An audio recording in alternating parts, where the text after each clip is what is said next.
Hi! Hello, and welcome to Masters of the Forge episode 26. 26! You know what Oh my 26 God. means? You know what 26 means? 26 times 2 is what? Something with 50? 52. Wait. No, it's not. Yes, it is. 52. Yes. And you know what 52 is? 10 more than the meaning of life, the universe, and everything else? That's right, Snorre. A full year of weeks. That means that we have been doing this for a whole year. What? Congratulations, listeners. You have aged a year, and you probably gained more gray hair than you had to just because you're listening to us. Oh, man. It's been quite a ride. Quite a ride indeed. Yeah. So much work. Ups and downs. I'm tired. I miss Camille. Yeah, that is definitely the biggest change through the show. We have not improved that much, but we lost Camille. Yeah. Well, technically not lost. He's still around. He's just not actively involved anymore. He's more of a consulting position. Yeah, I think we are doing well. I think we're getting better in general. We've been continuing to focus on less narrating and more actual conversation, which I think has improved at least our conversations a great deal, if not Snorri's the amount of time Snorri has to spend editing. Yeah, don't mention it, please. Don't remind me. This is gonna be a rough weekend for Snorri. Yeah, I'll live. But hopefully, I've been doing some digging myself, and I found a new filter that I'm gonna run this episode through. So hopefully, our voices are going to be a little bit easier to hear because, well, the previous one I was using to compress sound to make it soft things louder and loud things a little softer. Hopefully it's going to do a better job than the new one. The other one did an okay job. So hopefully quality will go up a little bit with this episode. Yeah, hopefully that'd enough. be good. We don't have crappy sound quality, but it still could use. There's room for improvement. There's room for improvement, and which is true for any show that's not in studio. So yeah, we'll continue to improve both with our content and with our sound, which is good. I hope folks appreciate that. I would like to, I appreciate the listeners. I know Snorri does too. We're really glad to have folks listening. I mean, what's the point of doing this if we're just shouting into an empty room? Two sad, lonely, empty rooms on opposite ends of the Atlantic Ocean. Yeah, it wouldn't really be much of an interesting podcast if we had 3 listeners, as in Adam's mom, my mom, and Wendy. That wouldn't make much of a cool podcast. No, it really wouldn't. And we love having engaged listeners too. I love that we get feedback all the time, and that's what we want from you guys. We want you to be involved. We want you to be a part of the show. So keep on doing that, and keep on listening, and we'll keep on making them. Yeah, it seems like we've started to hit that point of critical mass, or whatever you want to call it, because now people are sending fluff ideas to us. They're asking for, please cover this or that. And it's really interesting to see, or it's really rewarding to see the people actually engaging with us, instead of just whining about something being wrong. Right. Because that means that people actually listen. We can actually see. Care. Yeah, exactly. And yeah, we have several suggestions. If you send us a suggestion, we haven't used it yet. That means that other people have also submitted some things. So everything's kind of in the queue right now. Feel free to remind us after a couple months, I guess. But in all, a lot of stuff is in the queue. So that's also good. I don't see a point right now where we would have to finish the show because we ran out of ideas. I think there are still plenty of ideas out there for us to cover. If it ever becomes, boring or rote, we'll let you know.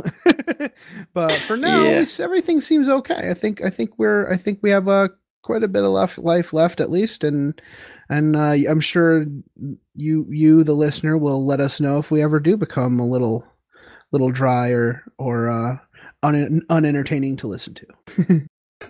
Yep. And before we get into the usual talking, I'm going to do some non-hobby, non-40K, very much real-life real world talking, because as we record this, it's almost midnight between April 9th and April 10th. And today has been something of a special day here in Norway, because exactly 75 years ago, and quite a few hours by now, because the morning of April 9th, 1940 was the morning when the Germans arrived in Norway and said, "Hello, we're going to take over your country for a while." World War II was an annoying period of time in Norway. It wasn't as bad as other places in Europe, but it wasn't pleasant either. But, 75 years ago. Wow. Wow. Yeah, most of the folks are passed away or just getting extremely old, and it's important that even though most of the folks have passed away, that we don't forget anything that happened and that we don't repeat history. So it's very important. And I don't think I will be forgetting this at any time soon, simply because my grandfather was mobilized, and at the time he was a reserve officer in the army, so he was called out and given a machine gun team, sent to some place in the middle of nowhere and told, if the Germans show up, shoot them and then retreat to Sweden. And he did, which is where he met my grandma, and they got married on the day when they decided to get married, which happened to be the same day as the German forces in Norway actually surrendered. So that was kind of special. Oh wow, yeah, your family seems to have quite the rich history, Snorri. It's not, I guess, in a way, but I don't think it's anything special. My dad drank and fixed radios in the Air Force, so I'm not sure. Well, he did. Everybody something. has their purpose, right? Yep. Yeah, no, but in all seriousness, we definitely want to thank all the service members out there, whatever stripe you have on your uniform, whatever flag you bear on your patches. Thank you for your service, and thanks for keeping us safe. And with that, I think Segue. it's time. Yeah, with that, I think it's time to move on to something a little less hostile and a little bit more fun. Well, I guess less hostile can be a very Well, it really depends, right? It really depends. I'm gonna move on to I'm gonna segue with an additional thanks to Paige Benway for the wonderful donation of 30 some odd Digga models, original Digga models. Wow. Thank you. These will come to a great use in my Digga ally. But this, of course, means now I have to buy Imperial Armor 13 so I can run them as the Trader Guard with my orcs.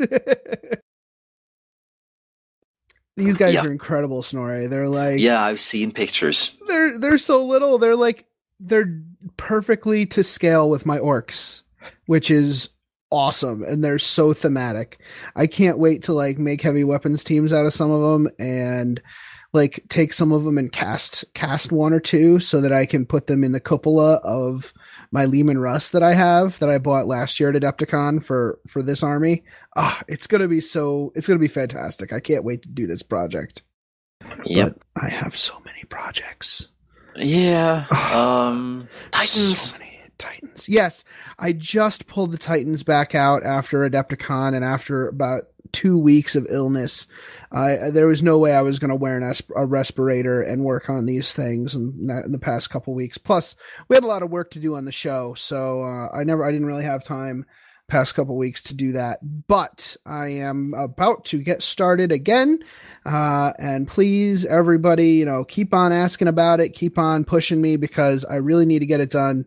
April marks a year and 6 months since I've had the Titans, and it needs to happen. So we'll see. I'll start gap filling maybe tonight, and we'll see. We'll see some pictures up on the website, on the Facebook page, and stuff like that. So there's that, and I also had some guests, which was really awesome. Last Wednesday, I had Cicero, his real name's Tim, but he goes by Cicero on the independent character forums. He's one of the really well liked and very active members of the forums, and he was coming from Canada to visit his family, and he brought his lovely wife this time. I made some homemade spaghetti sauce, like legit, like I bought 15 tomatoes and 2 peppers and some onions and stuff, and I made some spaghetti sauce with linguine and cheesy garlic bread, and we had a nice narrative game. We were up late, but it was a great time. That the narrative battle report coming up at the end of the show will detail the antics of Wajul as he attempts to make a foothold in the Pikeshi sector. So, how many wave serpents do you sprinkle on those garlic breads? Cheese, just all the cheese, just so many wave serpents. It was, sorry, it's fine. Bad joke of the day. I brought like 3,500 points of orcs, and I had my buddy John, Jason, and Tim. All 3 played the Imperium. They were helping me move models and stuff. It was a super narrative, super fun game. And then, like a few days later on Saturday, I had Steve over from the 13th Legion in Buffalo. He's one of the folks that I met at Du Bois GT last year. He's a great guy, another orc player. So he and I teamed up against John and Jason. This is John and Jason's second visit to my house this week. It's important to have friends over when you have people from, well, sort of from the internet coming to your house. Even though both of them had been there before, I think a party is best when it comes to meeting people. And we had a fun, rowdy game. We got some Chinese food, and I don't remember the orcs definitely won that one. We played one of my tournament missions, tried out a tournament mission, and it went really well for the orcs, and it went really well in general for all of us because we had a wonderful time together. And then the peasants cheered, huzzah! That's pretty much it. I mean, I'm as far as 40K goes, I've spent a lot of time on the show this week, so a lot of my hobby progress is show related. So aside from those 2 games, that's about it. I had Monday game night, but that's nothing to speak about. Just some fun games.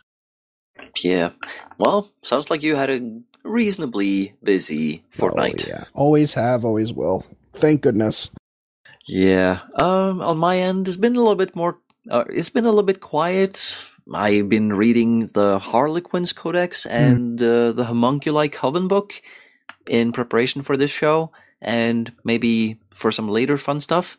And I have been gaming at the club last Sunday, and that was fun. We didn't really spend a long time there because the turnout wasn't really great. We had, I think, 4 or 5 people show up. So it was just a couple of people just throwing some dice and having some fun. And I decided, and this time I decided to just have a simple game with my Death Guard against my good old buddy Anders, Crimson Fists. I lost the game in the end because we had one objective on the table that we were fighting over, and we were playing an altar war mission, so most of my points could come from other things than actually holding the main objective. Unfortunately, I didn't get too many of them, so I lost the game something like 7-3 or 7-2 points. But it was a fun game, and for once, Typhus... Well, not exactly for once, but Typhus did his usual thing.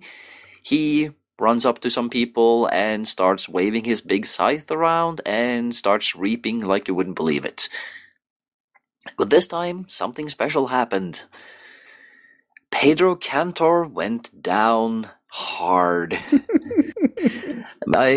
As a Chaos player, you have to challenge in the close combat, so Typhus challenged, and for some reason, Pedro Cantor said, "Hey, bro, let's throw down, see who's the boss."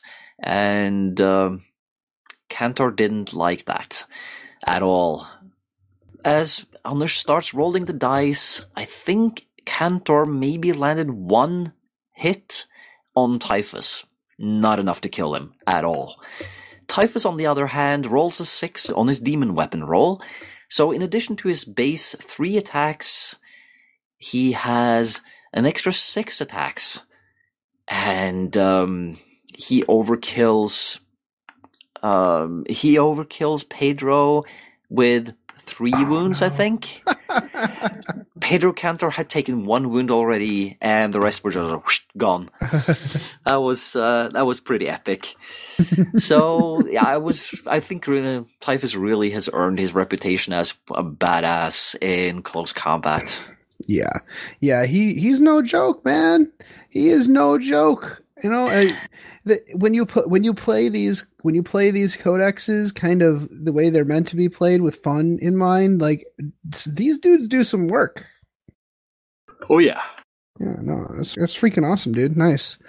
Yeah. I didn't really have any standout moments in my games that I can really remember. All I remember, like specifically from the from the team game that we played, was that we were losing kind of badly in the beginning, but orcs just have this crazy way of just coming back.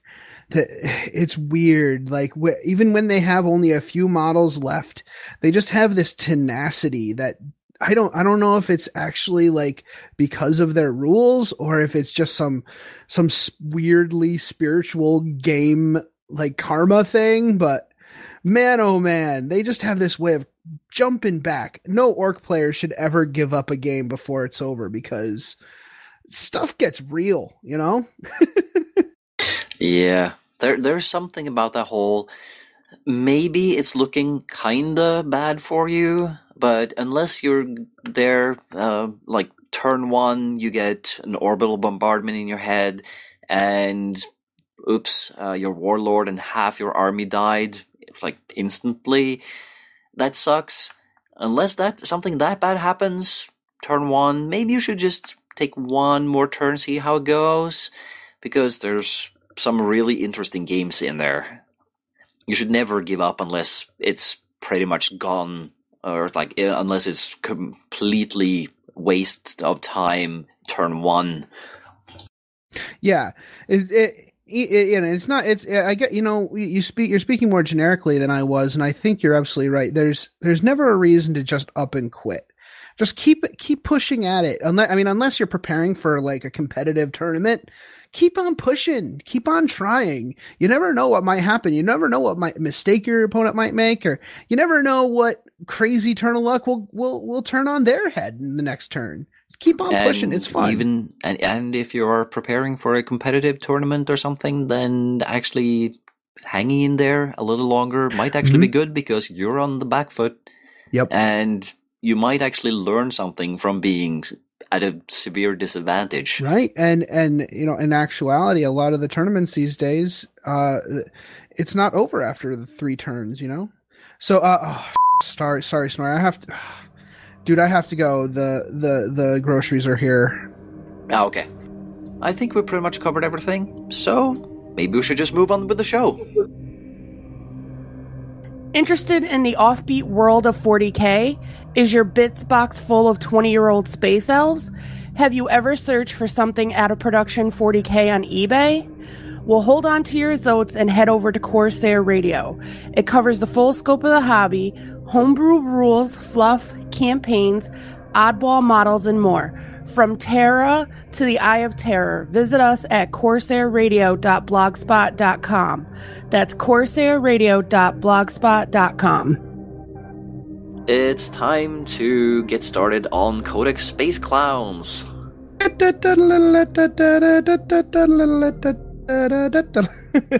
Technically, I don't think it's quite that cheerful when they finally arrive on the scene. I have a feeling it's more like ooh, ah, and then suddenly your head was not on your shoulders anymore. Yeah, no, you know, I think it's more along the lines of like if you slow down the pitch, or you lower the pitch and you decrease the tempo a little bit, like sounds like really creepy. Like the same cadence as the Imperial March. Yeah, so Harlequins, we've got two codices that are codexes, whatever. I'm sick of it. I'm sick of the argument. Two Codex of codexes, things. codexophiles, codicize. The first one was by Gav Thorpe back in the day, 2000. You can download it off the internet if you want. It gives you an idea of like how far we've kind of evolved, and we just recently had a Codex Harlequins released for modern 40k. Oh yes, that wasn't meant that many weeks ago. No. And Harlequins, sure, they've been around for a long time, but they've always been just some kind of addition to Eldar and Dark Eldar forces, period. And they've always been checker hell and color the rainbow and all that stuff. Mm-hmm. Yeah, and they've always seemed a little bit like, to me, as kind of a newcomer to the hobby, as almost shoehorned into the fluff. And I'm wondering, and I was really curious to see how this would play out in the new codex and what I would learn from this research. And I think I've learned quite a bit, and I hope that everyone listening will also learn a lot from this. Yep. So I guess we should start with like at an individual level, right? Like, how does an Eldar become a Harlequin? Under what circumstances do they become a Harlequin? Quick answer is we don't know. Yeah. The reasoning and the process of becoming a Harlequin is something that Games Workshop leaves, well, kind of secret. Actually, right. They leave it really secret because they don't say. They just say, it's mysterious. Yeah, and there's reasons for it being a secret in universe too, because one of the major benefits of being a Harlequin is that you are fully protected from She Who Thirsts, which is kind of scary. Yeah, because why aren't them all? Why don't they share that secret with all the other Eldar? Right? Is there some kind? Well, it is the grimdark universe of the 41st millennium. I'm sure that you have to give up something of yourself in order to be awarded with that protection, right? Like when you die, you either are captured in a spirit stone or She Who Thirsts eats your soul. So if that doesn't happen anymore, what has happened to your soul in order for it to be so protected? Well, I guess that maybe they just get rid of the soul entirely. Yeah, they could just be lost, which is an interesting thought. I mean, if it's good for everybody else, I guess it's good enough for the Eldar. Yeah. It is something of a scary thought, considering how few the Eldar are and how precious they consider life to be. Well, the regular Eldar, not the Dark Eldar, they seem to not care about life at all, as long as they can have it. Right. Yeah, and it's really interesting how, like, how apart they are from Eldar society too. They're not even they're not any kind of path. You know, like the Eldar have this almost quasi caste system where they have these voluntarily put themselves on these paths, where it doesn't matter what path you're on, you can become a Harlequin for whatever reason. And your previous path is meaningless to your becoming a Harlequin. A lot of folks would think that the path of the outcast would be a natural progression to Harlequin life, but it's not. There's no prerequisite for becoming a Harlequin, as far as I can tell from my readings. Yeah, and it says in the Codex that more and more Eldar are choosing the path of the Harlequin, or well, not the path, but are choosing to become Harlequins. Mm-hmm. That's right. So what's changing?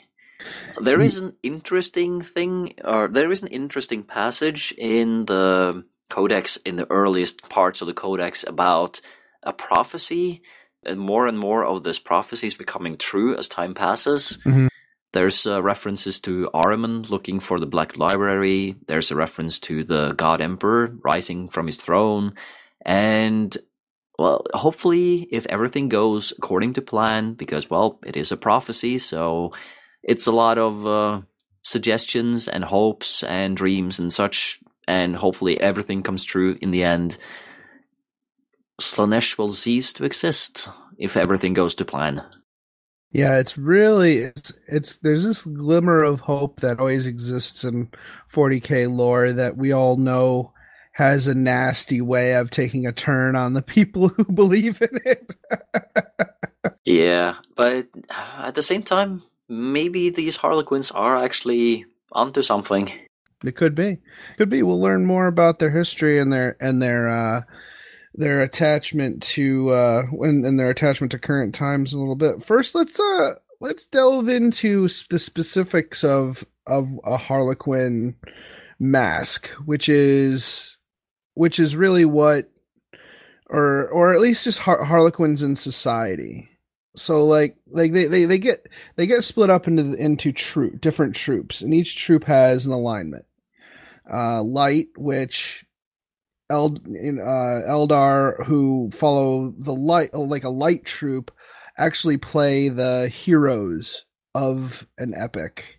The dark troops are the ones who play the villains of a story, and the Twilight troops kind of play anti-heroes and duplicitous, characters and stuff like that. I thought this was really interesting, like that each troop has a theme. Yeah, this is actually something that's, as far as I can tell, is kind of new, because it might have been in the fluff, but the old Eldar Codex entries for a Harlequin troop never had anything specific to light, twilight, or dark. No, I think it is new. And I thought it was a little weird because it makes me think, well, okay, so this kind of, you're not going to have one troop of Eldar Harlequins like this unless you're only telling a one-sided story, or maybe they're assuming that kind of the enemy is playing the dark side, and in this case, if they're only light-sided troops involved. And what would this mean, that you would need 2 or 3 or multiples of 2? I'm a little confused as to how deep the storytelling portion of their existence goes on the battlefield. I don't really know, because Harlequins have always been interesting to me from a fluff standpoint. Harlequins have always interested me, but Eldar in general don't really interest me at all. So yeah. But yeah, I would expect them to have, it's like if you put on a big play, because they are really performers. Everything they do is a performance. Yeah. And they do this to emulate and pay respects in some way to Segrak, their patron god. Oh, I'm glad you were pronouncing that with a S sound, because I was going to do that. Yeah. Well, leave it to Games Workshop to make crazy names that we don't really know how to pronounce and probably butcher all the time. Well, yeah, I mean, and I think that part of the confusion comes from their multiple roles that they serve in Eldar society, right? Because I wonder where the lines between battle and politics are really blurred here. Because they do perform on the battlefield, but they do so, and I don't think it's a specific or a very exacting play that they're putting out. It's not like that rigid. They still have the ability to, very much have the ability to change their tactics as they go. That is true, but at the same time, everything is a performance to these to the Harlequins. And I'm pretty sure that the Codex pretty much explicitly says that certain troops actually play the exact same kind of play on stage as on the battlefield.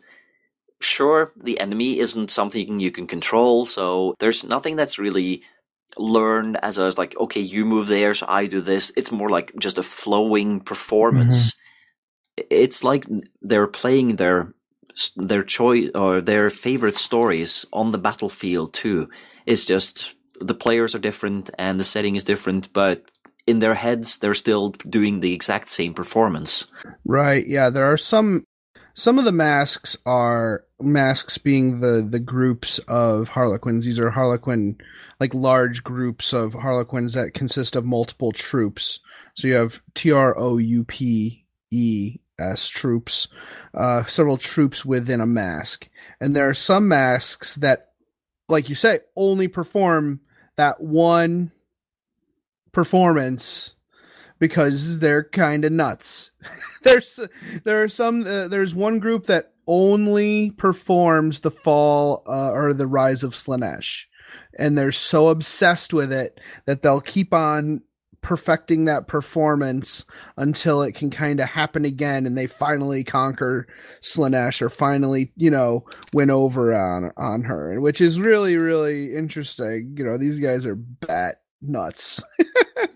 Yeah, but at the same time, it really reminds me of the whole path of the Eldar too, because if the Eldar get too focused on one path, then they get locked in that path. It's like Farseers are usually Eldar seers who have gone so far down that they can't really get out anymore. They might get out, but it gets really hard for them, and it comes to a certain point where it's impossible for them to get out, and they become autarchs, and some of them, for example, the Farseers, they basically become a crystal if they go and stay as a Farseer for too long. Same thing with the Striking Scorpions. It comes to a point where you lose your identity as an Eldar, and you are the Striking Scorpion. Yeah, I can. You can't take the Eldar out of the Eldar, right?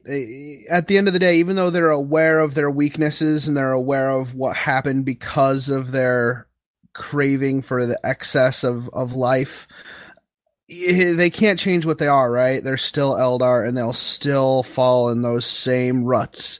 Those same weaknesses will still rear their ugly heads if they don't watch it. And it's apparently the Harlequins are not immune to that portion of Eldar reality, right? So like we were talking about, like that, they have a duplicitous nature. They've taken on a lot of responsibility as far as Eldar society is concerned, right? They're diplomats. They're the keepers of the history.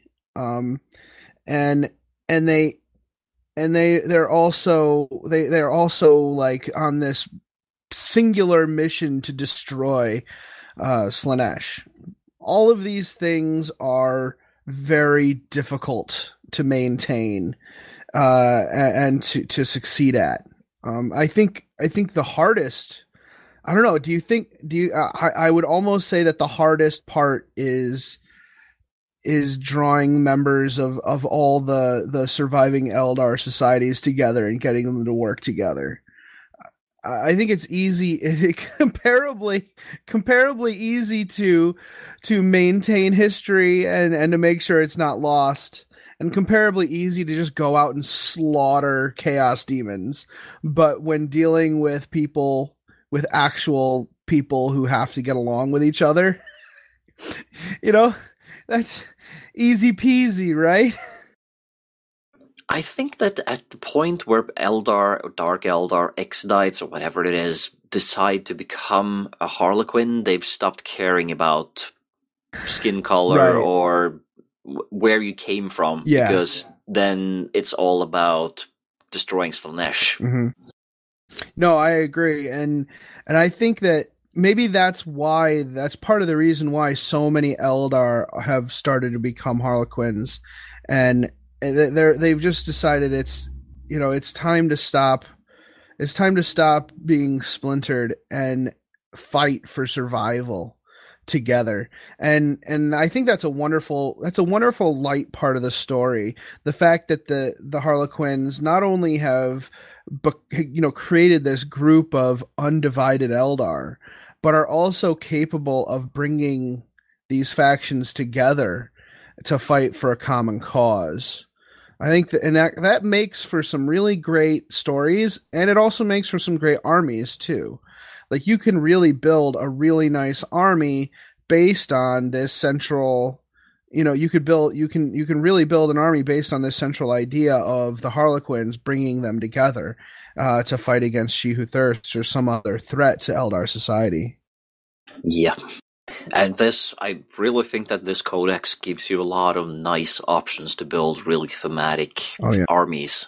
It sure does. There are some weaknesses which we'll go over, but I think overall, I think that this book is a great addition to GW's stable. Personally, I think it's going to be great. Yep, it's another one of those codexes that really round out the universe. Yeah. Oh, yeah. And I think that's what they've been doing lately, right? The past few months have been, okay, let's start tying up these loose ends together, and let's really have this woven fabric, this completed kind of quilt, if you will, of this 40K universe, so that anybody anywhere can play any game they want and really bring the universe to life in their own way.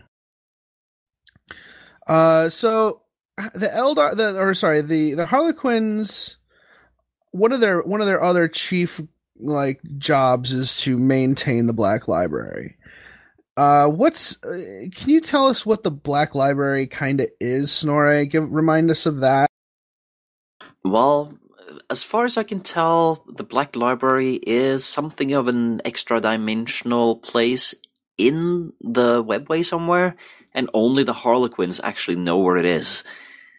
I'm not sure if Ahriman actually found it, but he is definitely looking for it because, he thirsts for knowledge, and pretty much everything there is to know in the universe is also stored or cataloged in the Black Library. There's so many artifacts you can't even really imagine, and well, everything there is to know about demons and all evil stuff and all good stuff. So it's not like it's a cherry picking of all the good literature that you want to read. It's everything that you want and do not want to read. Yeah, it's a giant vault. It not only has books and tomes and everything like that, it's also got artifacts, and it even has, I think I remember reading something about there being actual beings trapped there, right? Like demons have been, it's almost a prison as well. That maybe I do not know. I see. So the main thing to take away from it is that the Harlequins have access to almost the entirety of Eldar history. And if you have access to the entirety of Eldar history, you have pretty much the entirety of history, period. If from a slightly skewed perspective. Yep. So that gives the Harlequins great power, I think. Knowledge truly is power, and in their ability to kind of hop from place to place through the webway, and coupled with their knowledge of past events and their knowledge of the galaxy, makes them extremely dangerous to their enemies. Yeah, speaking of the webway, we actually forgot to mention that Harlequins are supposedly the only ones who know exactly where every single route in the webway is. The Eldar and the Dark Eldar know quite a few of them, but they don't know them all. So in that sense, the Harlequins are really the keepers of the ultimate weapon against whatever happens in real space, because they know exactly where to go to reach any part of the universe with the fewest hops possible. Right, yeah. I think we talked about this in the space travel episode, where they actually have a map made of flesh that's constantly changing and has a map of the webway on it, like a perfect map of the webway, which is that's a very 40K-ish thing. Yeah, someone mentioned that was from the place where they mentioned that was in a Inquisitor book, I think. Uh-huh. I forgot now. It's been so long. But yeah, I think all of those things coupled together kind of makes the Harlequins, even if folks are put off by their appearance, I think it makes them undeniably important in the 40K lore, because not only their ability to traverse great distances with in the blink of an eye, and not only their great knowledge of everything, but their access to the Black Library makes them undeniably important. Yes, and well, they are sitting on all those prophecies that should hopefully tell them exactly what to do, when to do it, where to do it, Right. and all that in order to make Slaanesh go away. Right, and that's where we get to that tome that you were talking about, the one that is thought to be written by Segarach, which is in the Black. It was like tied up with like psychic chains and unable to be opened, but recently the chains withered away and fell off, and it actually like revealed a way to defeat Slaanesh. Basically, as certain prophecies became true, more and more of the book is made available. Oh, neat. So this prophecy that the Harlequins are trying to fulfill is as follows. A fallen sorcerer seeks the lore of the library, which is reference to the Black Library and Ahriman.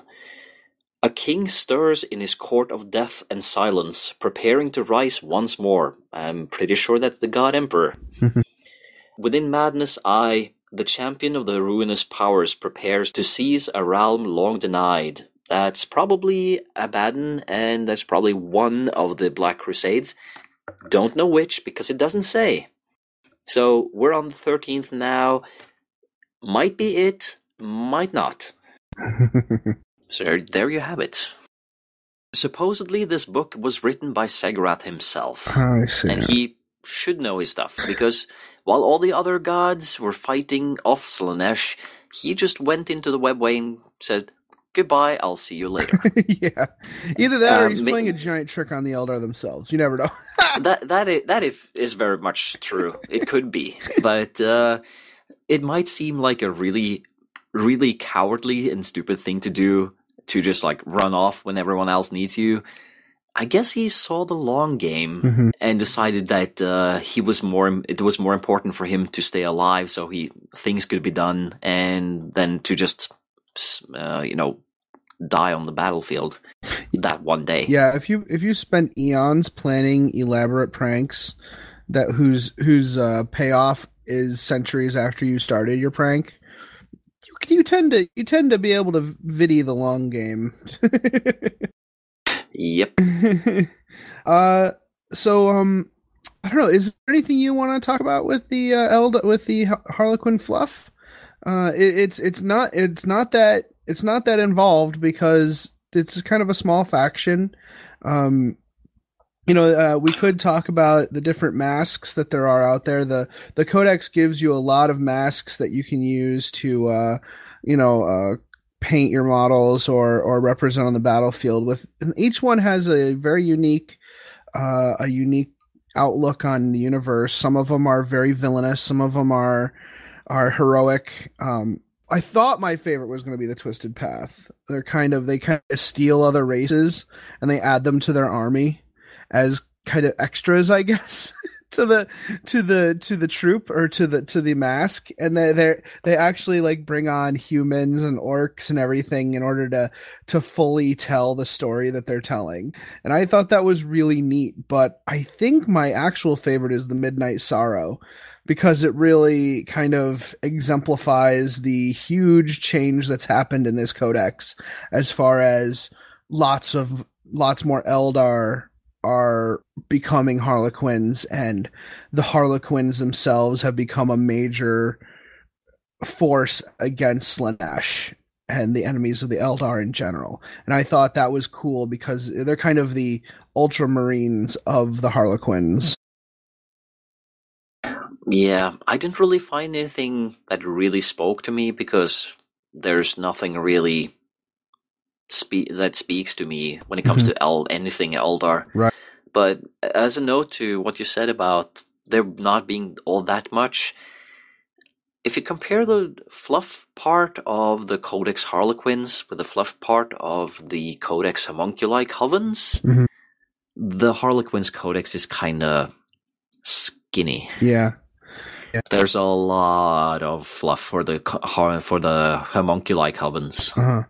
Yeah, I'm still reading that one. It's interesting, and I think it might just be that the Harlequins are so mysterious and so unspecific, and they are rather new, especially in this form, that there's just not much to say. You're not going to get a lot of dialogue happening here. You're not going to get a lot of in-depth political conversations involved in these characters. Not a lot of them have been involved in books written by Black Library either. So you're not going to get a huge amount of fluff. However, having said that, I think there's a lot here that starts the conversation, if you will. I think it's up to all of us to sell those stories, and I think that there are plenty of tools here to do that. Definitely. I really like the sections about the different masks and where they explain why certain things are what they are, because there was so much inspiration for people who want to make Harlequins that you have pretty much everything you need to get an idea of what kind of things you want to include in your story and how you want to theme it.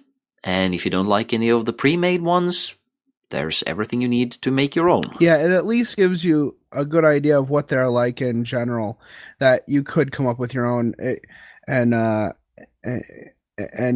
kind of fill your ranks with those characters if you so chose.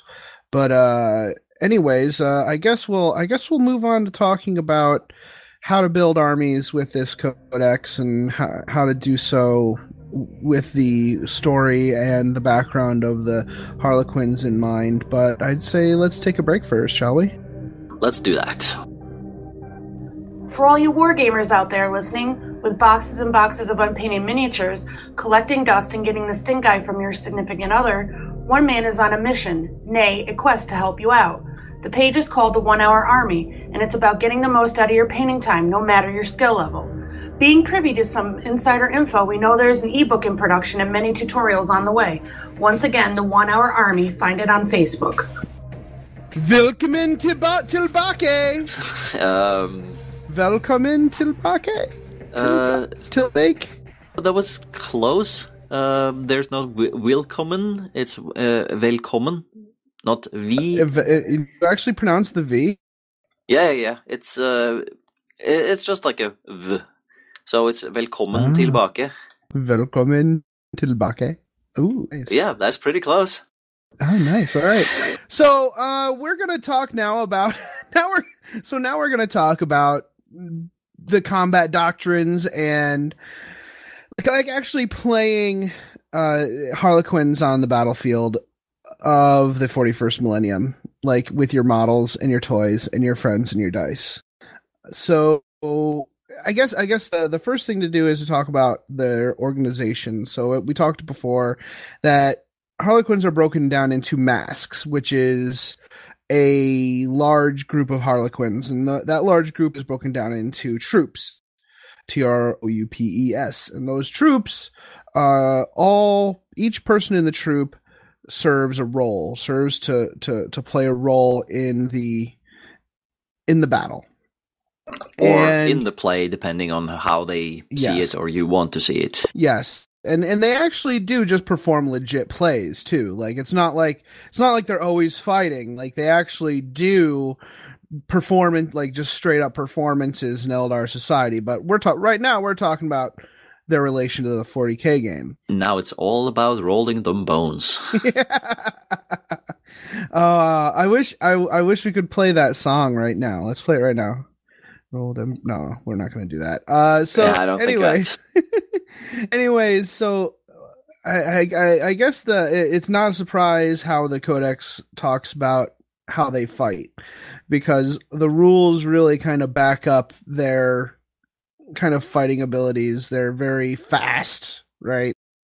They're like a blur of color and light when they run into combat.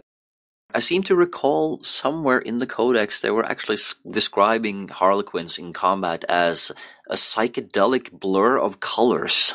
Yeah, sometimes, and I think there's there's at least one artifact that does that, where it takes that to the next level, where the the Harlequin is just impossible to see when they're closing on an opponent, and they get into the fight, and they're just a blur of colors, and you're just getting cut up and shot up, and there's nothing you can do about it.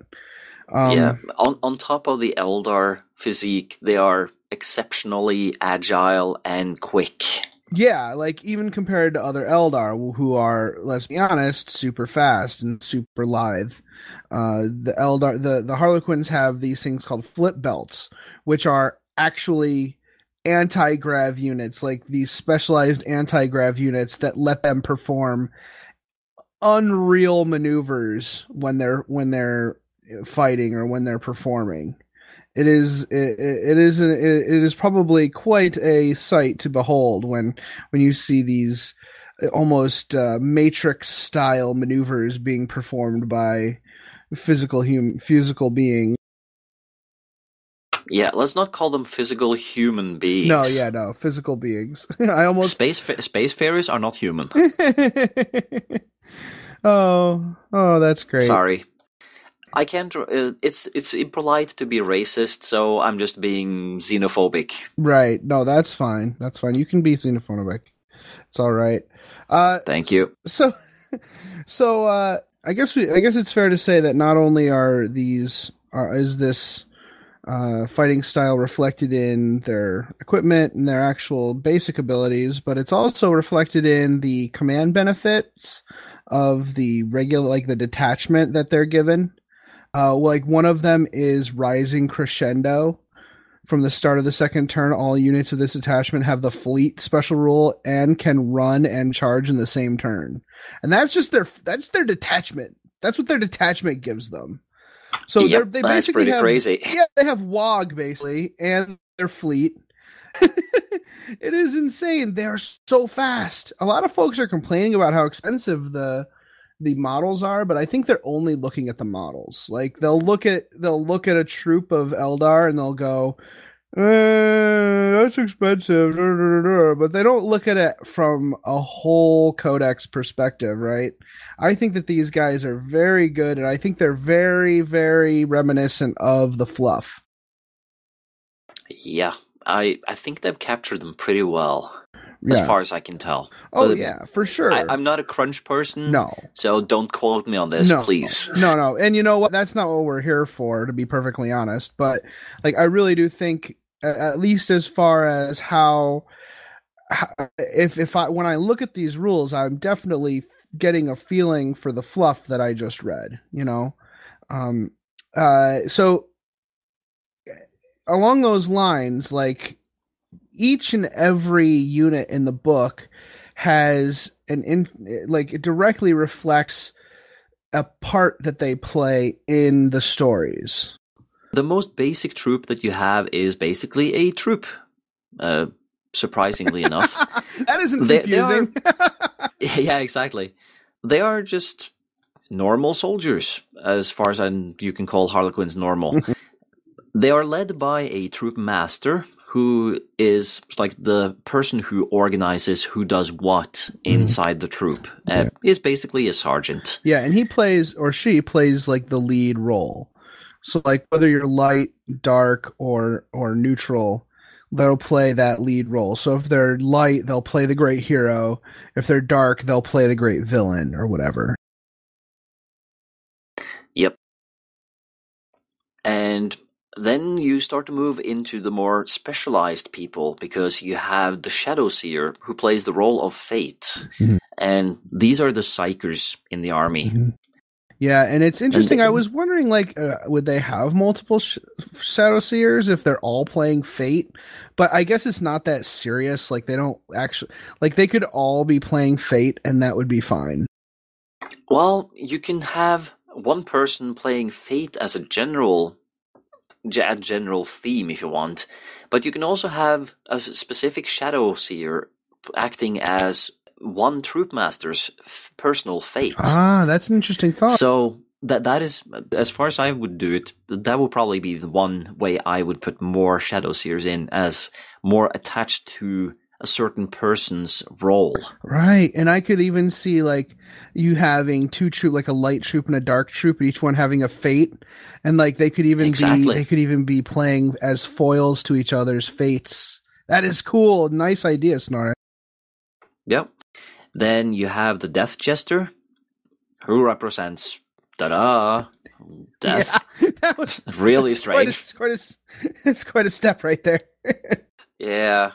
These guys, I'm both aesthetically and as a theme, I like these people. Mm-hmm. They look awesome. Yeah. And the whole big gun and the wicked humor, I like these guys.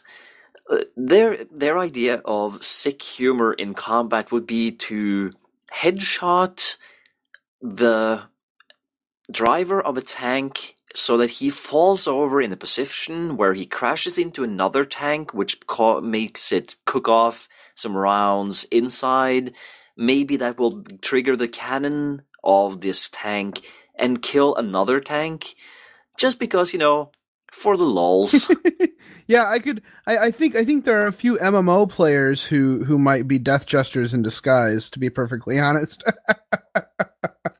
Yeah. I'm not saying that a Death Jester is going to perform a TB maneuver, but sometimes that happens. Anyways, tell us about the solitaire story. Yeah, these are the most revered and the most dangerous of all the Harlequins, because these are the one character who plays Slaanesh mm-hmm. in their every single play, and that is not a role you should joke about, because if you look at the Codex Chaos Demons, there's a character in there called the Mask. Mm-hmm. That was a solitaire that played the role of Slaanesh a little bit too well, because they will, during the performance, they will pretend to cut people's heads off by slicing their swords like a millimeter away from your neck. The Mask got a little bit too carried away and actually started cutting people's heads off. So yeah, she fell to Slaanesh in a very bad way. So yeah, they are flirting with death. Like, that's so cool. I didn't know that that story, Snorri. No, that's awesome. Yeah, so that's it's a role that is revered because it is basically like a death sentence in a way, because you are flirting with death in such a intimate matter that you are basically dead. Wow, cool. Yeah, and they're really seen as very bad, unlucky individuals to be involved with. Like, yeah, they know more information about the fall than pretty much anyone else, and it's really no wonder that in the rules you can't join a unit with a solitaire. It's just not done. People don't talk to them. They actually have to live in Eldar society apart from everyone else. There's no knowing what a solitaire looks like or who they are in regular society, because it could be anyone. They roam alone. They're cursed to roam by themselves. Well, maybe that's part of the fluff, but if you read the Eldar trilogy, the mm-hmm. Path of the Eldar trilogy, right there in the last book, there is actually a solitaire that lives amongst other Eldar. Mm-hmm. Just no one knows this is a solitaire until that person reveals themselves as one. Maybe I misread the entry in the Codex when I read that. Well, if you look at what you just said about them being sort of, yes, they are sort of revered for their for having the balls to actually play the character Slaanesh. People don't really want to be too close to this person because they don't necessarily trust this person too much, and it is something of a stigma to be associated with Slaanesh.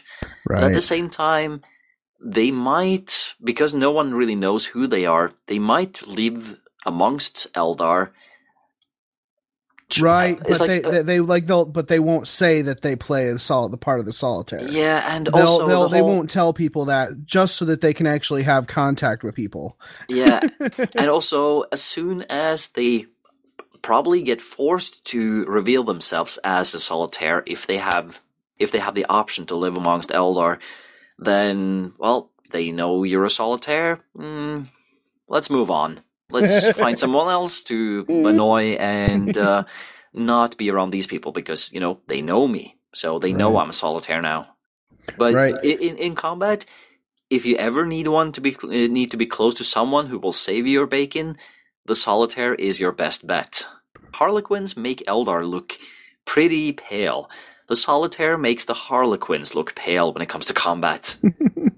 Well, yeah, fluff-wise. Oh man, and their rules definitely reflect that. They are a blur on the battlefield. If you play one of these guys, they're gonna zoom forward and mess people up seriously. They're really cool.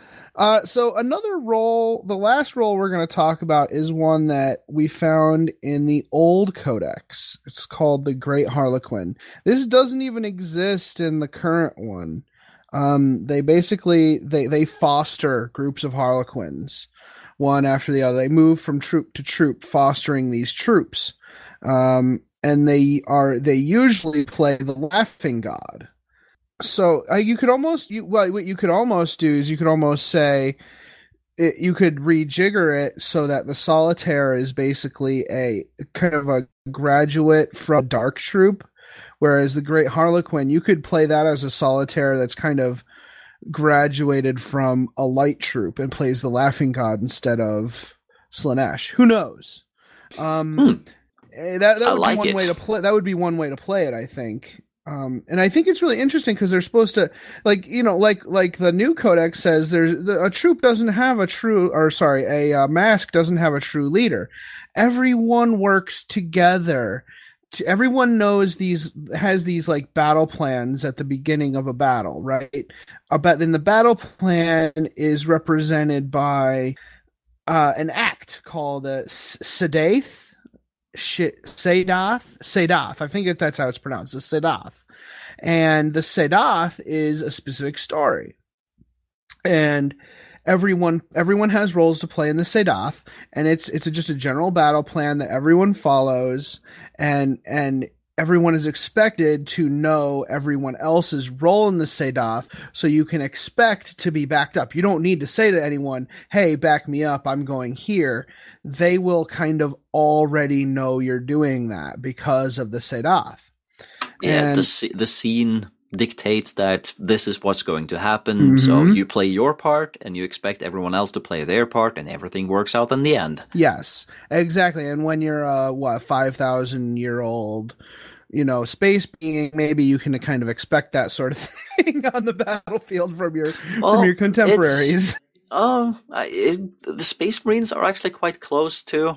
That's a good point. But hey, they're also kind of mentally programmed into just doing what they're supposed to do. They've been hammered in so many times that this is the way you do this, that it becomes second nature. They just do it. You got it. So I think the character is interesting, but not necessary. I think that they've kind of adjusted how the Codex works and how the faction works, that this part isn't necessary. But I do see it as kind of a loss because they're kind of cool. They're kind of this, I don't know, they're not a leader, but they're more of a muse, or I don't know how to describe it, a patron for a mask or a troop. And I thought that was a really cool thing. It was kind of like the manager basically of the troop, right? So I think it would be cool to add maybe put in a solitaire, or just say one of your troop masters is a Great Harlequin if you want to add that feature to your army.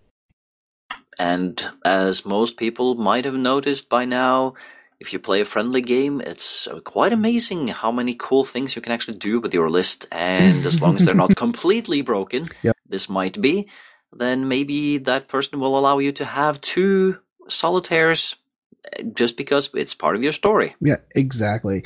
It's not like, I guess the Shadow Seer could also be the Great Harlequin, play that part. Yeah, that maybe. would make total sense. But anyways, I just wanted to throw that in there because it's not in the current codex, but I thought it would be interesting to talk briefly about that particular character. Yep. Finding cool golden nuggets are always fun. One last thing I wanted to talk about was the vehicles. What do you think, Snorre? The old codex uses venoms, I think. Vipers. What are the Dark Eldar? They're venoms, right? Yep, venoms. Yeah, it uses venoms. So they made up these new ones, which I thought was interesting. They did feel a little shoehorned in at face value, but I thought it was really cool how they wove the vehicles into the story of the Harlequins. Like, for example, the Starweaver is actually it's named after the son of the Cosmic Serpent, like the first son of the Cosmic Serpent, and it tells. I like that. Yeah, I really like that part of the story. Mm-hmm. So yeah, it really gives you an idea of why. It's like it gives you the history of why this vehicle is what it is. Unfortunately, aesthetically, they are Eldar flyers, Mm-hmm. so it felt a little bit recycled in a way. Mm-hmm. But who am I to judge? Right. I don't play them. No, exactly. Yeah. And it does still feel a tiny bit shoehorned, but at the same time, they did a great job of shoehorning it. So, whatever. I do have one complaint in regards to building, your army, your Dark Eldar, your Harlequin army. And it's that there are very few options for a foot-based Harlequin force. You can't put it in a combined arms detachment because there is no HQ in the Codex. And the one formation been presented has a lot of compulsory slots. Like, you have to take a heavy support and you have to take a fast attack, and there are no infantry in either of those sections. You have to take jet bikes or some kind of tank, and you definitely have to take one of the tanks for your heavy slot. So I really feel very caged in as far as building the kind of force I want to build with this codex. So what do you think, Star? I mean, if you were to build like a small force of these guys, would you like an option to not have to take a bunch of tanks? Yeah. Or am I being unfair to the text? I think that if I were to take these guys, I would most likely take a troop transport, fill it with Harlequins, and be done with it. No massive thing, just like the one transport. Right. Simply because I would use them as color for the rest of an army. But we'll see when we come to the narrative lists soon. All right, yeah, let's take a break and we'll be right back to talk about our On the Tabletop section. Dallas Fort Worth Nerd Night is a community organization that throws tabletop gaming parties for charity. We believe tabletop gamers are uniquely qualified to build better local communities because of the types of relationships built while gaming. If you'd like to learn more about how you can play games and help people with DFW Nerd Night, check out www.dfwnn.org. That's www.dfwnn.org.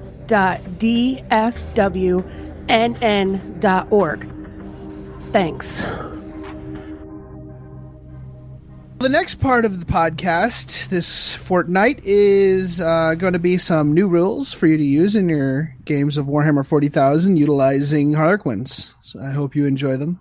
The first group of rules involves some additional enigmas for the Black Library. I guess we can open up with what is an enigma, and they're pretty much just really, really fancy war gear relics, I guess. Yeah, they're the Harlequin relics in the book, and there's always oddly enough, there's always 6 of them somehow. So Yeah. we figured that there are plenty more enigmas of the Black Library that the Harlequins have at their disposal. So we came up with 3 spirit stones because what better thing to get out of the Black Library than knowledge, right? Yep.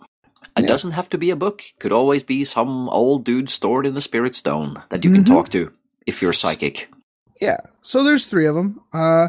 So Spirit Stones of the Fallen Masters. So a character who is in possession of the knowledge protected by one of these Spirit Stones has probably traveled great distances and undergone untold hardships in order to do so. So these represent kind of the teachings of great Eldar theatrical geniuses who, for whatever reason, they never joined the Harlequins because Harlequins don't need Spirit Stones. So these are kind of just like ancient Eldar thespians of days gone by who are revered by the Harlequins, regardless of the fact that they weren't Harlequins themselves.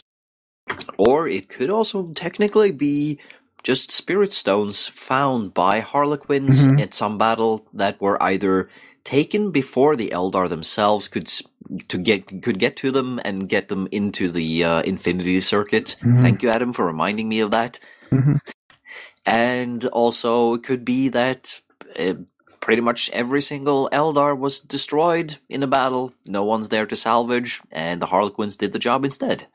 Yeah, I had an aneurysm the last time we recorded, and apparently reminded Snorre of a fact about Warhammer 40,000. So yeah. I don't know. This show is starting to warp my brain, I think. Yeah. I'm becoming one of you. Yeah. I was looking for that river that they put all the spirits in so that they can recycle the spirit stones. I was like, what is it called? I know this so well. And then Adam goes like, the Infinity Circuit? And that's when I felt really stupid. I should know that stuff. Wait a minute. Is that a joke? You got jokes on me or no? I read the Path of the Eldar trilogy. I should know that thing. That's true. Anyways, spirit so you want to start us off with the first one, Snorri? The Stone of Kaleha is a 30-point item for you. Kaleha was a wonder of showmanship and great martial prowess. He relished in playing the great heroes of Eldar history, even to the point of bringing these performances alive on the battlefield after venturing onto the path of the warrior. When the call of Segrat came, Kaleha was locked in mortal combat with the demon prince of Shaitan. In the end, he was done in by the villain's dancing blade before he could join the rest of the followers of Segurak into the webway. Kaleha's spirit stone was recovered by several former troopmates before they left the Materium, and it was brought to the Black Library for safekeeping. Yes. The bearer of the Stone of Kaleha always performs a grand hero on the battlefield and is an expert duelist. As long as the character enjoys the +1 attack for having an extra close combat weapon, but not 2 pistols, they receive a +1 to their invulnerable save in close combat. In addition, the bearer of the Stone of Kaleha enjoys the Stubborn special rule. So you definitely made a light stone here. Yeah. Next up is the Stone of Movale for 10 points. Like many other Shadowseers at the time, Movale saw the fall coming. The knowledge wasn't specific, of course. It was cloaked in mystery. As the director of a performance troupe, he tried desperately to warn his contemporaries of their impending doom. He produced one cautionary tale after another. Sadly, most of his patrons despised his work, preferring more titillating storylines and more grandiose productions full of fabulous horrors and terrifying beauty. Instead, his offerings were seen as the ramblings of a prude. That's right. After the fall, he fell into a deep sorrow. He had been right, of course, but he had only been able to save very few from the maw of She Who Thirsts. When he finally succumbed to his ennui centuries later, his troupe preserved his genius in a spirit stone for many years before they were called to the webway by Segurak. It was only then that they were able to safely secret the stone to the Black Library.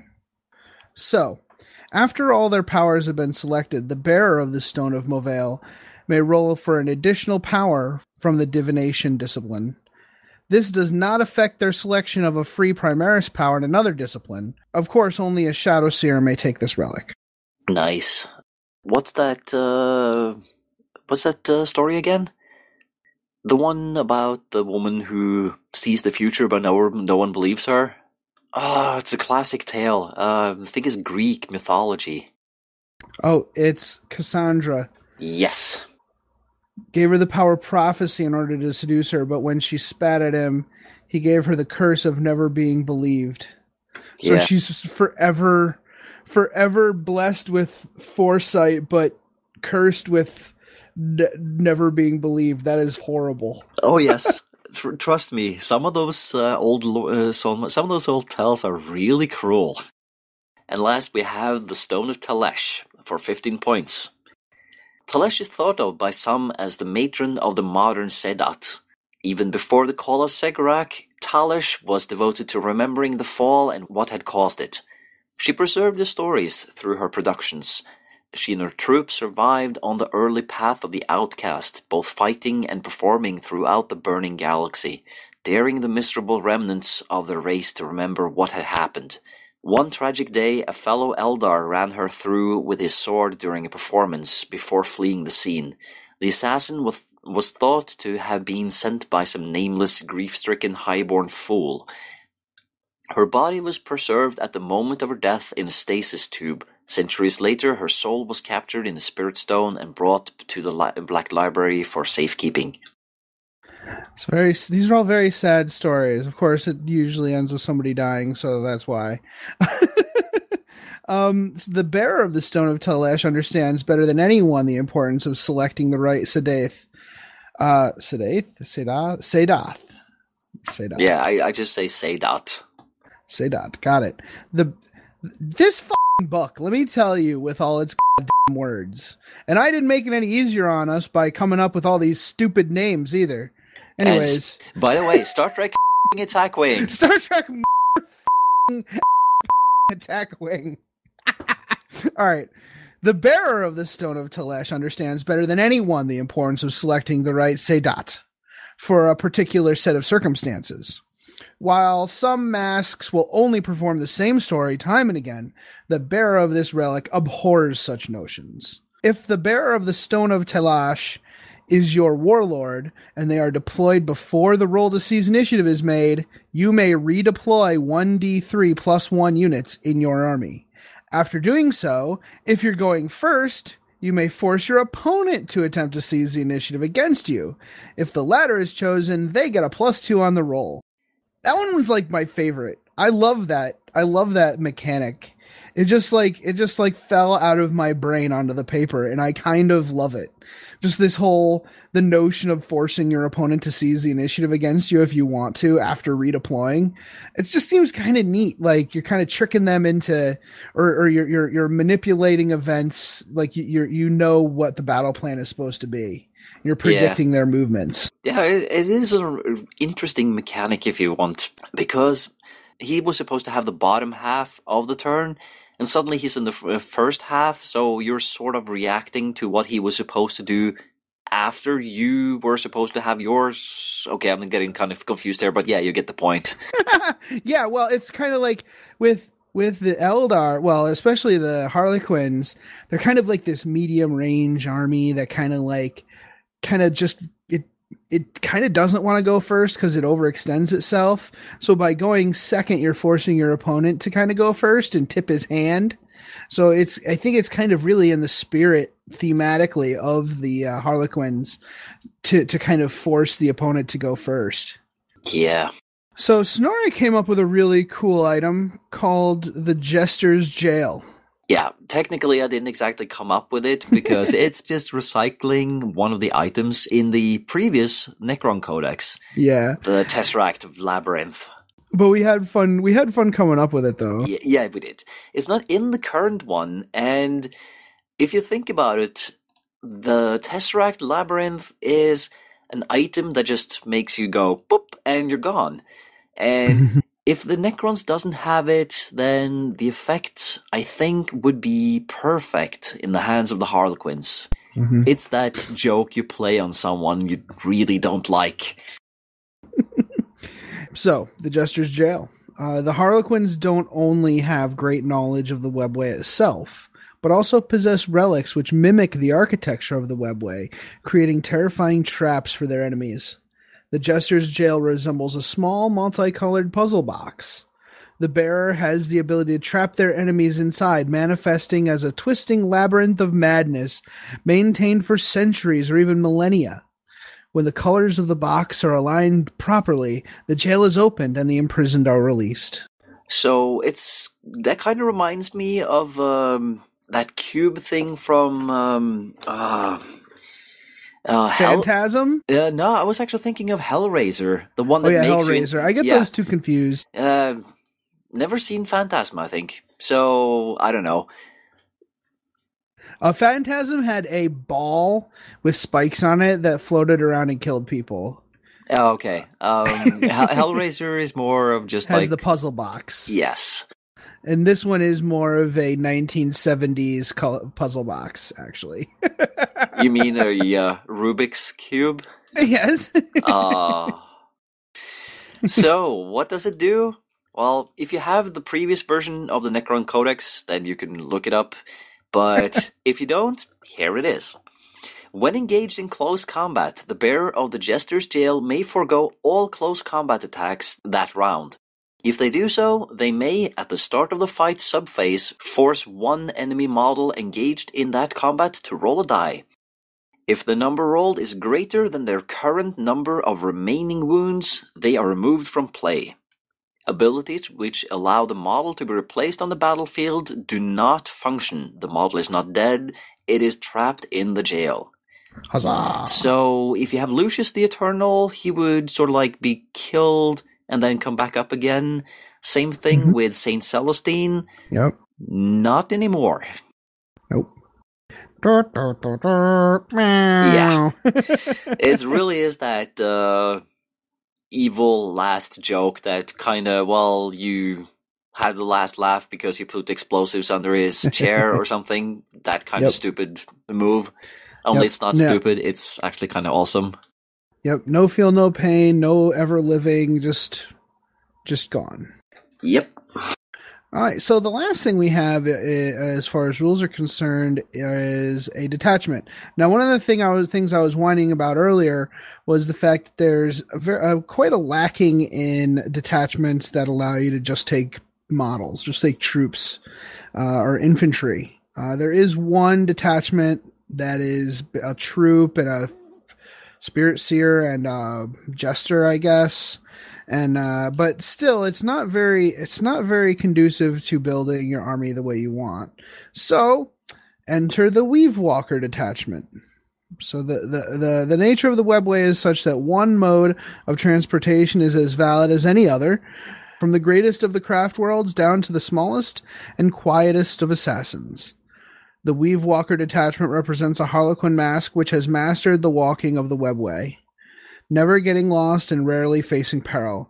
You never know where a Weave Walker mask will breach into the materium to wreak havoc. The breakdown of the detachment is as follows. You have to take 3 troops and 2 elites. And you have an optional of 3 more troops, 3 elites, and 2 fast attacks. The one restriction for this detachment is that all units in this detachment must have the Harlequins faction. So the command benefits are the Emissary of Segarach.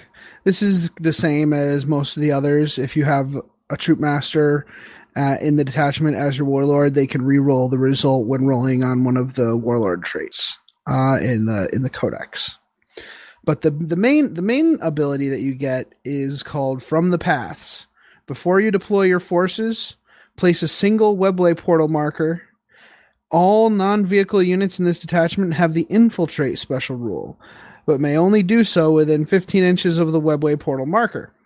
If the unit already has either Infiltrate or Deep Strike, then it may infiltrate 3 inches closer to the enemy than usual. Remove the webway portal marker before the game begins. And this would be, the webway portal marker that GW sells on their shelves. So, would you say that this portal marker has to be deep struck? Or do you just place it You straight just on? place it. Okay. It's just there. Yeah. It would be cool though. That would be a cool thing to do for like a scenario or whatever. That'd be neat. Yeah. So, I think we have pretty much done our best to cover Harlequins in not quite the Codex way. That's right. Except that we still have to talk about our lists that we built. Ah, yes, of course. Right? We should take a break though. No, let's just hammer through. Hammer through? You're going to lay the hammer down, letter EL? Hammer time? Eastbound and down, loading up and trucking. We gonna do what they say can't be done. Sorry. That sounds like something from Convoy. We got a long way to go and a short time to get there. It's from Smokey and the Bandit, one of the greatest movies ever made. Yes, I've seen it, but so many years ago, I don't remember half of it. I just remember it was hilarious. So, yeah. Lists, yes. We came up with some lists. Snoddy, your list is really cool. Do you want to go first? Well, I can go first. I'm not sure if it's really cool, but I decided to do something different because Harlequins, Eldar, Dark Eldar, not my strong side at all. So instead of making a complete fool of myself on the air, I decided to do that slightly different version of a list. I decided to make a skeleton list so that you can fill in the blanks where you want to do it. I just want to make something of a theme with a bit of a story, thanks to Adam, and just say, here's something you can start with. Do whatever you want to fill in all the blanks yourself. Yeah, that's a great idea, dude. This is a 1375 point list that you can use to make a 1500 or 1750 list with. It is a Codex Eldar combined arms detachment containing a striking scorpion autarch, a squad of 5 striking scorpions with a striking scorpion exarch, and 2 squads of storm guardians with wave serpents. Wave serpents. So the idea really here was that I really like striking scorpions, and from what I understand, they're quite good in the current Codex, which is probably going to be replaced in a few weeks if we are to believe the rumors. And I was having some problems just finding a good reason for having this kind of list, and Adam and I, we talked a little bit back and forth. What was your idea, Adam? At first we had, what did we have, Snark? At first, I had Dire Avengers in there, and it just Dire felt weird. Avengers. Yeah, it didn't really fit it really didn't fit the theme. So what we decided to do was we switched it up and went with Storm Guardians. They're the close combat Guardians, which personally, I've always kind of wanted to do a crazy dumb Eldar list, just all Storm Guardians charging in, going, rah, we have initiative 5. Unless we go through terrain. Anyways, that seemed like a great way to go with the troops section, and then we were thinking, well, what would bring the Harlequins into the battle, and maybe the Harlequins kind of like the cut of this particular Eldar detachment's jib, and they're maybe they're really interested in how they just get into the thick of battle. Right? You had some ideas on, like, possibly their motivations as well, didn't you, Snark? Yeah, we were talking a little bit back and forth, and we were thinking maybe the Eldar just fighting, and suddenly, of course, we have to have some Harlequins in here, since that's the focus of this episode. Maybe the Harlequins were coming in to do something of a, oh, you thought you were doing something smart. Well, we're just going to snatch up the prize, wreak some havoc, and disappear into the webway again. But yep. I'm not sure if I like that kind of that kind of portrayal of the Harlequins. So I was thinking more of maybe we're actually looking at striking scorpions and storm guardians engaging an enemy force in combat, and so. The alternative was really maybe the striking scorpions and the storm guardians are fighting some enemy force, and maybe this is part of some obscure Harlequin performance somewhere, and the Harlequins show up because they feel compelled to participate and play out their part of this performance. Mm-hmm.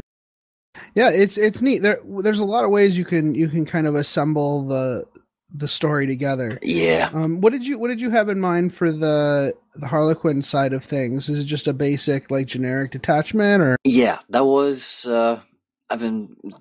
my choice for the Harlequins was just inserting a formation, and I chose the Serpent's Brood. There's Skyweavers, there's more Skyweavers, there's a couple of troops, and a Void Weaver. Cool. So yeah, just kind of swooping in and taking care of business. Yes, heavy on aerial transport, coming in, guns blazing, troops flying all over the place, chopping heads off, and then possibly just disappearing again. Right. The story could even be told really well if you dropped the wave serpents and just added more of those close combat Eldar, those storm guardians. Why not, right? Yeah. Just kind of making the Harlequins the angels of like absolution or whatever, the angels of their saviors coming in to sweep away the enemy, you know. So yeah, that's cool, dude. I like it. That's a fun list. It really does spark an interest in me. Note to the listeners, please do not send me models of Storm Guardians. I have to say that because whenever I say I really want to make this army, it'll be so awesome, someone sends me models. I am so grateful. All right.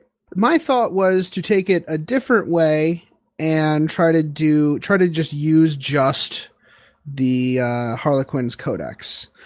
At first, I kind of thought that this was going to be an allies only type codex where you're really only going to ally it with Eldar or Dark Eldar. But clearly by the new fluff, large masks of Harlequins coming together to complete some kind of task. And one of those main tasks is the destruction of Slaaneshi demons. So I challenged myself and the Codex by saying, okay, I'm going to create a force of Eldar, of Harlequins that are built to kill demons. And can I do that with this Codex? Is this something that can be done? Can I fulfill the fluff by using the units presented in this Codex? So what I went and did was I did a regular mask detachment, which is the main detachment of the Codex, with a 3-troop, 2 fast, and 1 heavy requirement, and with 7 elites as the optional part of the detachment. So the main group of the detachment is a troop called, I kind of named them here, the Heroes of Avondale. These were ancient, they're playing the part of like an ancient group of like monster fighting, like monster hunters of the Eldar like history, right? So these will be your big demon hunters. These are the ones that'll take out demon princes and changers or keepers of secrets and stuff like that. So what I did was I gave these guys neurodisruptors, which have like fleshbane, so they wound on a 2, and they're AP2. So these are great against monstrous creatures. Harlequins Embrace, they're really cool for they do a lot of wounds, or they do a lot of hits when you they give you Hammer of Wrath and give you a bunch of hits at a pretty high strength. Harlequins Caress, they're really good against monstrous creatures as well. So, like, basically, this whole troop is kind of built to fight monsters. Even the troop master has like a neurodisruptor, and Segaroth's Rose, which is a really neat enigma that is really great for dealing that 1 strength 6 hit that has instant death, and so it's possible to just completely take out a powerful enemy with that. So this Heroes of Avondale is kind of on foot. There's 12 of them, so they kind of slowly walk forward while the rest of the detachment supports them. So they're the main heroes of the mask, with 2 other troops and Star Weavers supporting them with fusion pistols and just hanging out and fighting enemies where they can, just clearing the way for the Heroes of Avondale to get to their target. In the there's also a couple of Void Weavers protecting them on their flanks and stuff, shooting at any enemies that kind of get near them. In addition to this 1,500 point list, I added a formation called the Cast of Players. For this, I called these Eldar the Coven of Leish, and I kind of styled these as more of a dark troop, where I've given them they come with a Shadow Seer and a Death Jester, and in the main detachment, in the mass detachment, I bought 2 additional Death Jesters for this squad. So these are kind of the bringers of death. They're the darker side of the mask, and they're playing the parts of these bringers of death and destruction.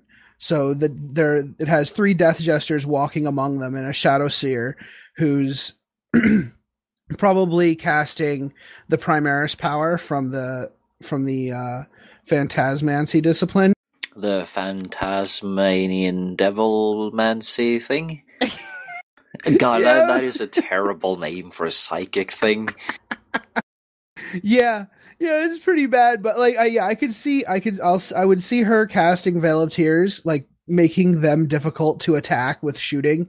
So they kind of walk slowly forward, blasting demons with the Death Jester's rifle. Yep. So yeah, they keep on marching forward, way behind everybody else, and shooting that 24-inch Strength 6 Assault 3 Blade Storm Shrieker cannon, which is just plain awesome. So they're just kind of like this heavy support, like bringers of death type unit. Now that's pretty much the list. That's 1,500 points, well, 1,499 technically.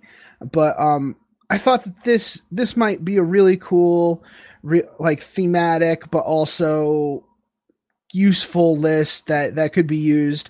And I think it does what it professes to do. I think it will do pretty well against a regular demons list. It's not gonna win any tournaments, that's for damn sure.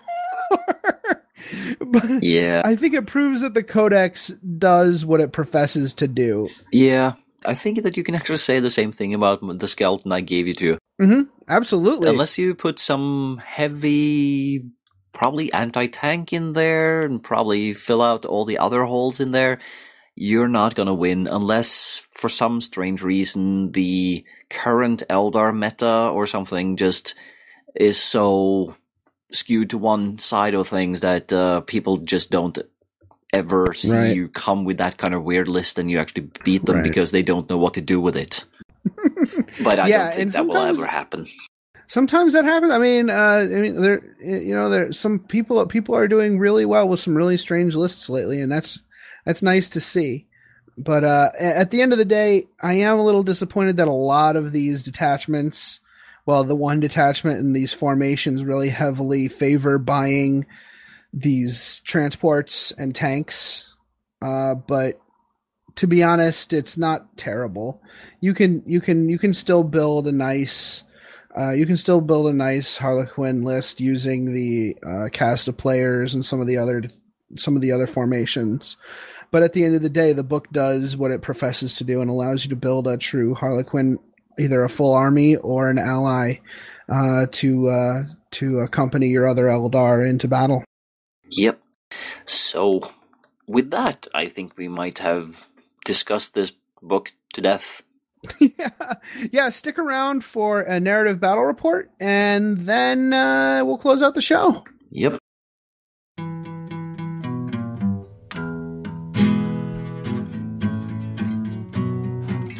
Is live life in the hobby? Is live life in the hobby? Narrative gaming is so much fun. That's the way it ought to be done. Is live life in the hobby? Is live.blogspot.com.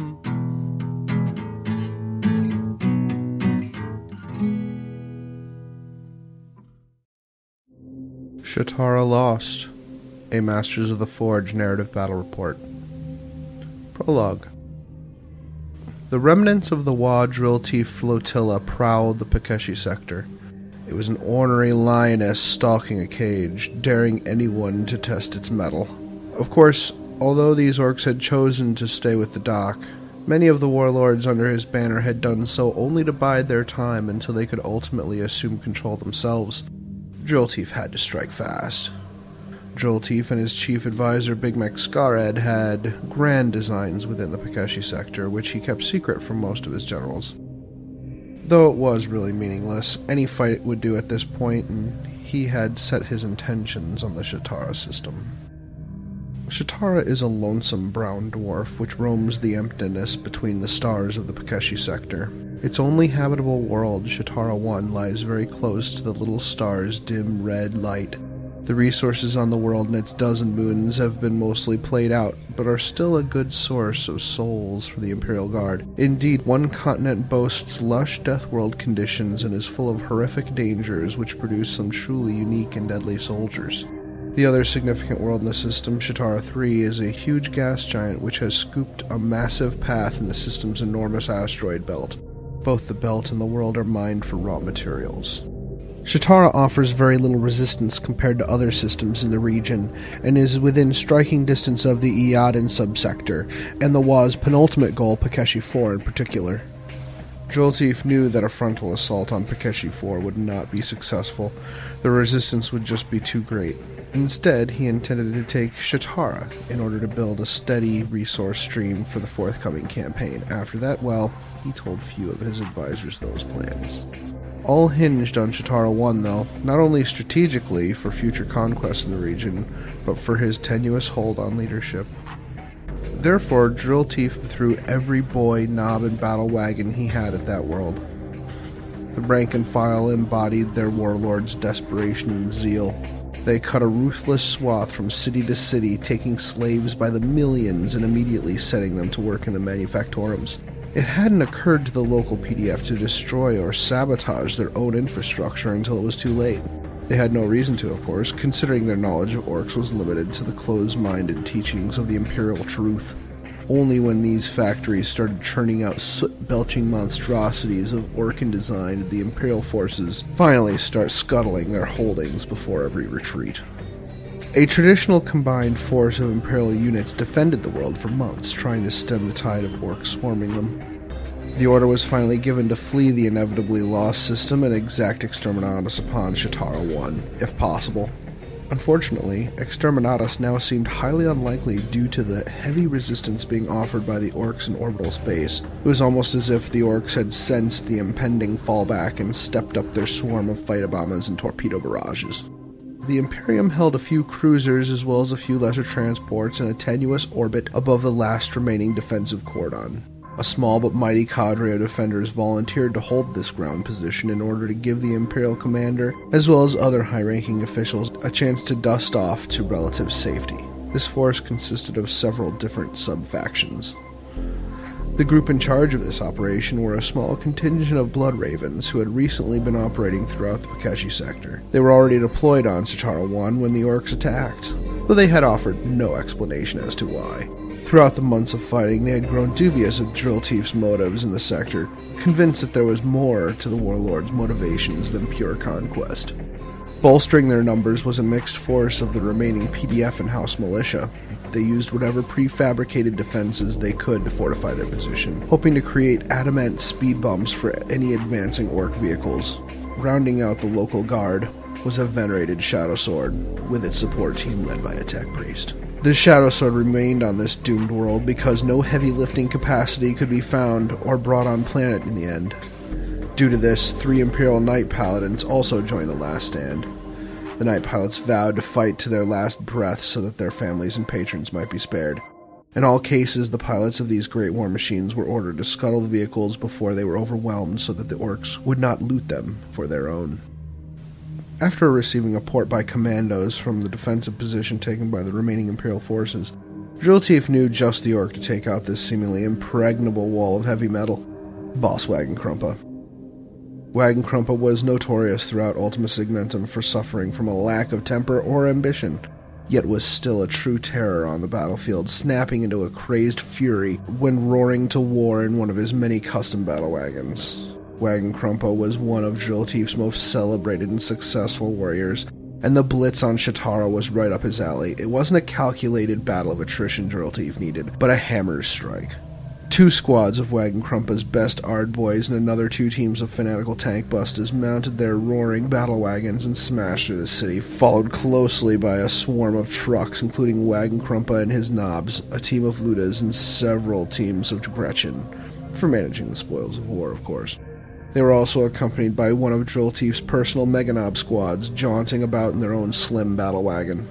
Big Mac Scarhead, while he didn't join this particular fight, had donated a pair of cannon wagons for the battle. In due course, they were screaming towards their quarry, black exhaust trailing behind them and a din of roaring engines echoing through the broken ruins were their heralds.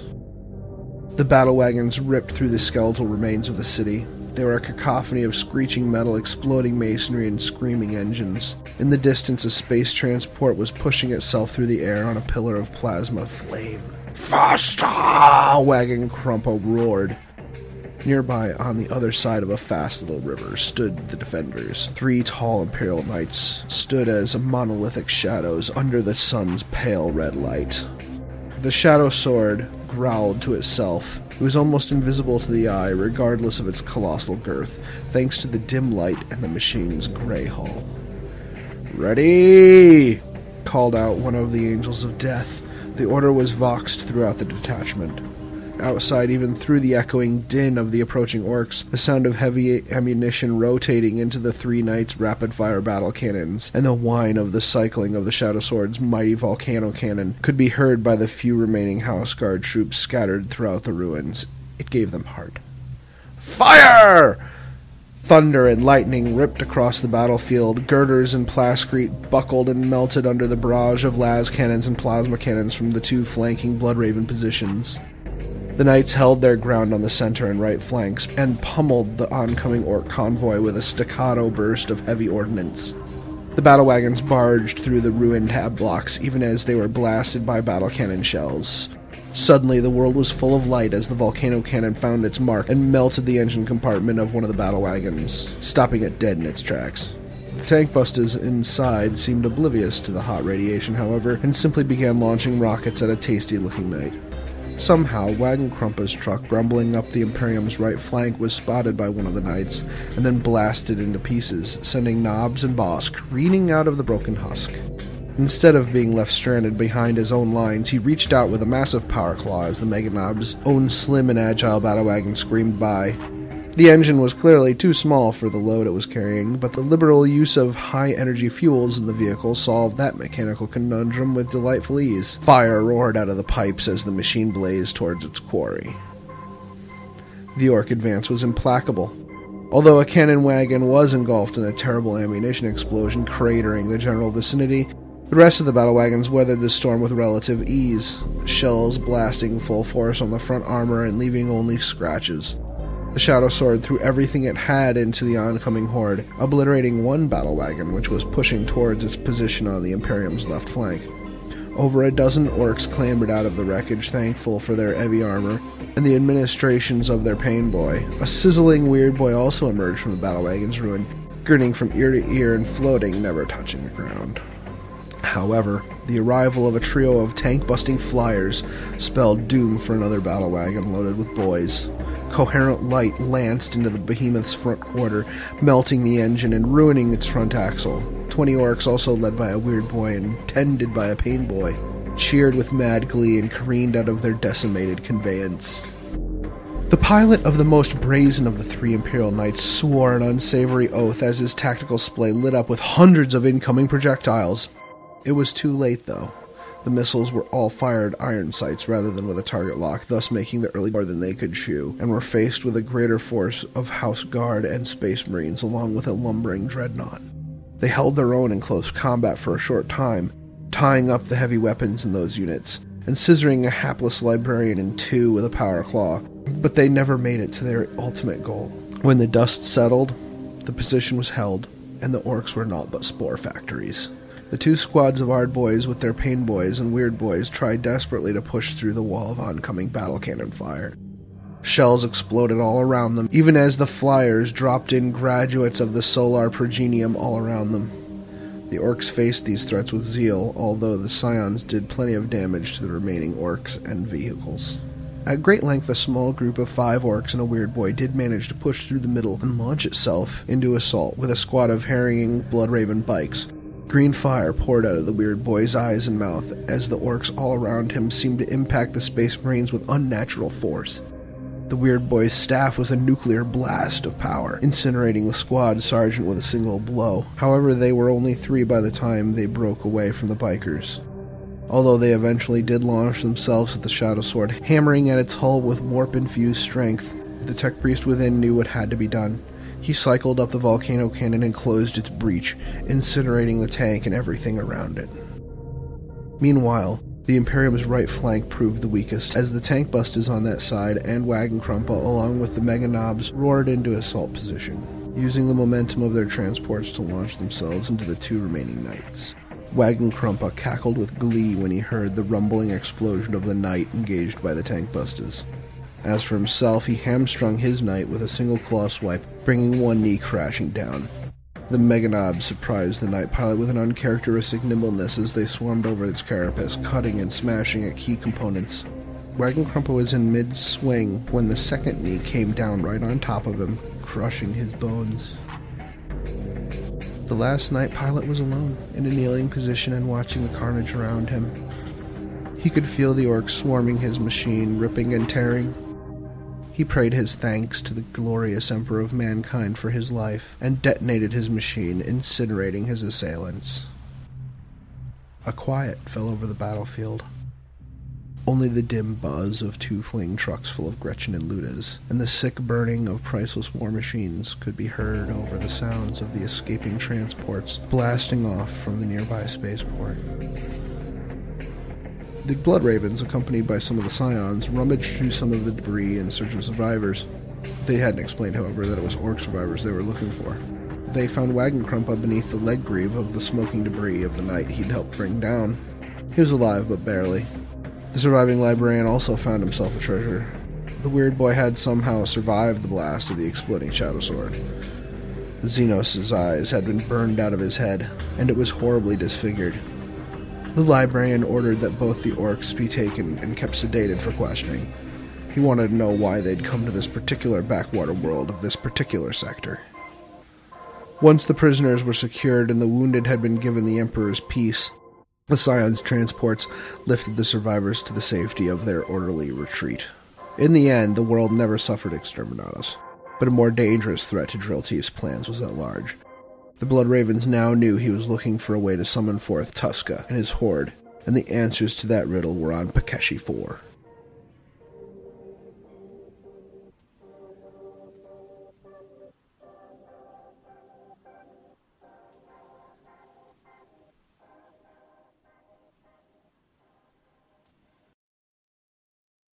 Whew! I am spent. This has been a long episode, I think. Hopefully. We don't know yet because we haven't recorded it all, so I'll just say yes and do the rest in post. Oh boy. Well, I want to before we close out the show, I want to let everybody know that we have in our local area, we have ChaseCon coming up on April 25th. I'm TOing the tournament for that, the 40K tournament for that. I hope folks can come up. It's in Saratoga, New York. After that, in June, we have a team tournament at our store at Grimfo Games, which is now called Flipside Games East Greenbush because our store merged with another store. So we have a team tournament coming up on June 6th, and we have ChaseCon. You can even meet Kit from Knight Rider and a bunch of WWE guys and a bunch of other people, cosplay people at ChaseCon. So if that's the kind of thing you're into, come up to Saratoga, New York. And if you don't feel like going to a convention full of weirdos in questionable outfits, then you can always like us on Facebook, Yes. like us on iTunes, Give us nice reviews on iTunes. Yes. Check out Adam's Twitter account for this show. Doing good. At Masters of Forge. Masters of Forge. There we go. I don't even remember myself. And what else can you do? Well, we do have the blog. You made the annual. Congratulations, people. If you want to read in 119 pages, I think we managed to find out it was. Yeah. Yep. Well, then check us out on the internet. We're all over it, just not in the places you normally go. Until then, keep playing the game the way you want to. This podcast is protected by the Creative Commons Attribution, No Derivatives, Non-Commercial, International License. More information about this license and contact information if you have any requests can be found at our blog, mastersoftheforge.com. The music used in this podcast was made by Parad of the duo Sublevel 3. The track is used with his permission.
Can you intro this with something other than welcome back? I can try. Here we go. Greetings again.